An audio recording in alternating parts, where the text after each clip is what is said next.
자, 그럼 취재 기자 연결해서 자세한 내용 들어보겠습니다. 조희영 기자. 네, 저는 지금 몽콕 지역에 나와 있습니다. 방금 보신 리포트에서 경찰이 강경 진압을 펼친 바로 그 지역입니다. 예, 경찰의 대응이 더 강경해졌다고 하는데 또 어떤 구체적인 근거가 더 있습니까? 예, 홍콩 시위가 시작된 이후 경찰이 체포한 인원이 1000여 명이 넘는데 이 가운데 지난 주말에만 체포한 인원이 157명입니다. 시위가 14주가 됐는데 불과 2, 3일 만에 10%나 되는 인원을 체포한 건데요. 이 가운데는 14살 청소년도 포함되어 있습니다. 송환법을 철회했는데도 사태 해결 기미가 전혀 안 보이자 대응이 강경 일변도로 급변하는 것으로 보입니다. 앞서 시위 진압 도중에 경찰이 쏜 납탄환에 의해서 실명을 했던 여성이 있었죠. 저희도 뉴스를 통해서 전해드렸었는데 그런데 이 여성의 진료 기록을 경찰이 확보했다 이런 소식이 나오던데요. 이건 왜 그런 건가요? 앞서 말씀하신 무기가 바로 빈백건인데요.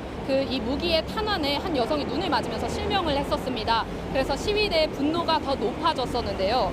경찰은 근데 이 여성이 경찰의 무기가 아니라 시위대가 던진 물체에 다쳤을 가능성이 있다면서 이걸 자세히 알아보기 위해 진료 기록을 압수했다고 밝히고 있습니다.